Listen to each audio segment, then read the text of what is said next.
Bring in our great friend Steve Leisman, senior economics reporter. He's got some news on Geithner, on stress tests, on Bernanke, and on the American banking system. That's a tall order. It's a heck of a troika. Geithner, Bernanke, and the banks. The Treasury today, Larry, announcing details of its new bank rescue effort that ultimately could make the government a big shareholder in some of the nation's biggest banks. In an interview this evening with the NewsHour with Jim Lehrer, Treasury Secretary Tim Geithner explained government ownership as a temporary backstop for the banking system. We want these firms to be able to raise capital in the private markets, but we're providing a sort of a backstop, a form of insurance, to make sure that, again, they're strong enough to get through a more challenging economic environment. Here's the new plan. The 19 biggest banks will first undergo a stress test that will examine a bank's ability to absorb losses if the economy ends up worse than currently forecast. For example, if unemployment tops 10%. Or house prices fall more than 30%. When the stress test shows banks need capital, the plan offers a way to basically sell the government common stock. Banks can convert the existing preferred shares the government holds from the old TARP plan into new convertible preferred shares, or they can buy new shares. This new preferred can in turn be converted to common as needed. That would give the government direct ownership stakes in the banks. Fed Chairman Ben Bernanke said in Congress today, this is a step short of real nationalization. A nationalization, to my mind, is when the government seizes the bank, zeroes out the shareholders, and begins to manage and run the bank. And we don't plan anything like that.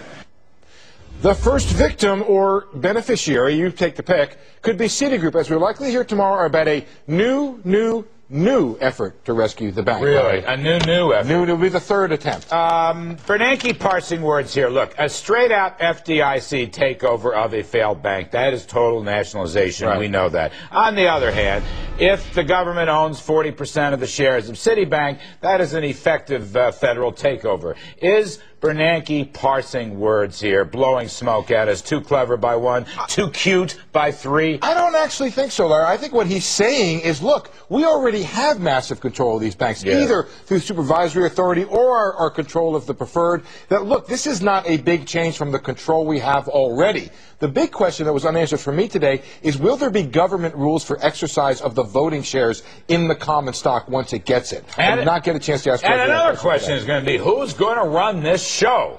Page 1, Wall Street Journal. Victor Pandit is complaining he may be history. Who's going to run the show? Which regulator do these guys report to? Let me bring in Arthur Laffer. I want to get his take on all this and a few other things. Art Laffer, the head of Laffer Investments, former Reagan advisor, and the co-author of The End of Prosperity. So, Arthur, let's have a quick lay of the land here from your perspectives. Yeah, what they're doing, Larry, is the government's borrowing all the private capital available in the marketplace.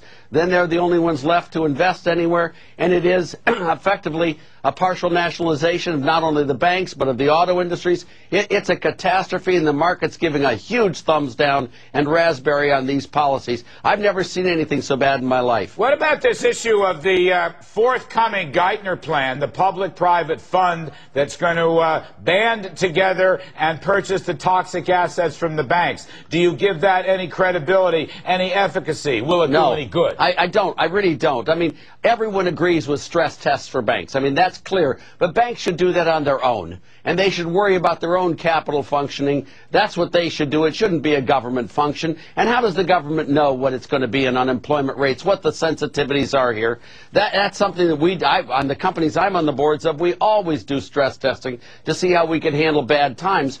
But this is just government coming in and taking it all over, and it's outrageous. Steve Leisman, outrageous. That's one of my favorite adjectives. Let me just say I share Arthur's skepticism about the government's ability to do anything here. But, Larry, Arthur, you have $600 billion of excess reserves in the banking system on the balance sheet of the Federal Reserve. It is not as if people are clamoring and lining up out the door for private capital right now. I understand over a long period of time there's a situation where the government could crowd out. But in times when you have the kind of slack you have in the economy, I think it's sort of at least conventional economic wisdom that the government doesn't crowd out when it will invest at this time. It's conventional economics from this administration, Steve. But frankly, that monetary base that they've increased by about 150% in the last 6 months is one of the most dangerous, outrageous things I've seen. It's 10 times the percentage increase ever before in the U.S. U.S., and banks are making loans. If you look at the M1 data, Steve, you can see that bank loans are increasing. They're increasing very rapidly. Across the board. Across the board over the last 10 years. Art, I am your student, Art. I am your student. Wait, it's a breakdown in the breakdown in the securitized secondary market. That's what it is. That's exactly what it is. The banks are actually doing their job. And but there's no enough, velocity, Larry. That's the thing. You can put out there $100 trillion if there's no velocity. But velocity comes later, Steve, and then you're going to get the inflation. Well, the velocity will come. You don't. Let's talk about this. Hold on. Though, at that point. Let me set the stage. This morning, Arthur, on the call with Melissa Francis and me, yes, Steve Leisman and I had a little debate about inflation and the causes of inflation. Steve Leisman, of course, is a great, famous Keynesian Phillips curver.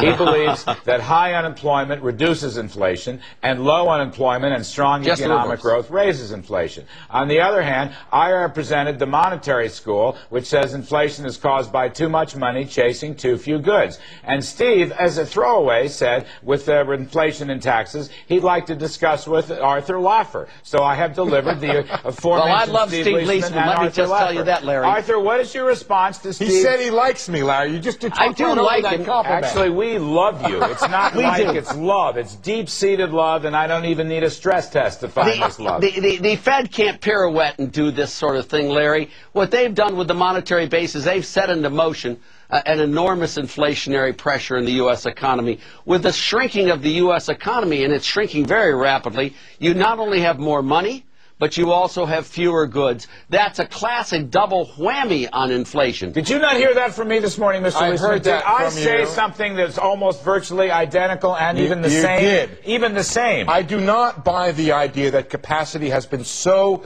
diminished that we have a problem of too few goods. And Art, my whole point is this, is that this idea of too much money, absolutely. Doctrine, absolutely. There must be a transmission mechanism. And when you have high unemployment and you do not have the goods destruction, you maintain globalization, you maintain competition in the economy, then you have no transmission mechanism for that inflation. You're missing one thing here, if I may interject. If it's just one, I'm in good shape. Well, no, unemployment has to do with the real wage in the system here. Right. What we're talking about is the price of goods, all goods in terms of money. That has nothing to do with unemployment except for the fact that you get fewer goods, and when you have more money and fewer goods, the amount of dollars per good goes up. It goes up because there are fewer goods, and it goes up because there's more money. And the monetary base is the number you have to look at. All right, monetary base you have to look at, and probably should have a glance for the use of money from M1 and M2, Arthur. That's right. You buy that too.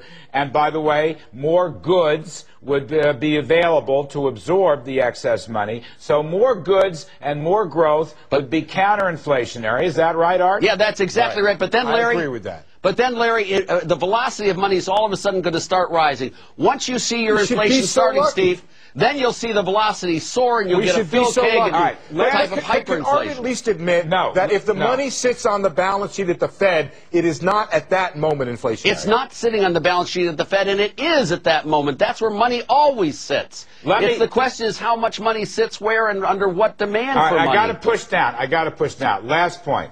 Steve Leisman wanted to know this morning, Art, what is the highest marginal tax rate that would really do damage to the economy? And I want to raise this point. Mr. Obama last evening in his speech reaffirmed his intention to roll back the Bush tax cuts. So the 33% tax rate goes to 36 and the 35% tax rate goes to 40. What we learned today, Arthur, is he's going to take steps before the Bush tax cuts expire in 2010. In his current budget, to be released tomorrow, he is going to lower the exemption for the upper-end people. In other words, a 35% tax rate payer cannot deduct 35%, for example, of his mortgage interest. He'll only be able to deduct 28%. He'll only be able to deduct 28% from his charitable contributions. Art Laffer, will this hurt the economy? Just the beginning. The lower exemptions and ultimately the higher tax rates. Well, of course it will hurt the economy, Larry, but I was watching Nancy Pelosi say that the real revenue raisers that they're going to have to come to,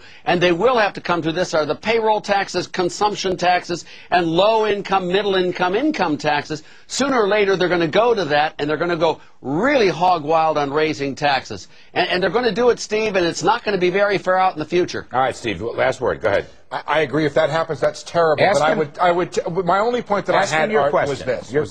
Is that there is no Taylor rule for the great concept of the Laffer curve. So my point is that it is impossible to know where we are on the Laffer curve at any one point in time, such that a 2 or 3% rise in the tax rate may have little effect or a huge effect. All right, Art, last word real quick. Art, last word. But so what? I mean, we're not after which tax rates raise revenues. We're after which tax rates hurt the economy, hurt output, hurt employment, and cause inflation. And those tax rates are continuous across the whole range, and they're getting worse and worse and worse every day, Steve. All right. It's frightening. All right, we got to hang on. Thank you, Steve Leisman. Well done. Thank you for the opportunity. Thank you very well. Thanks, Steve. Thank you, Art. That was great stuff.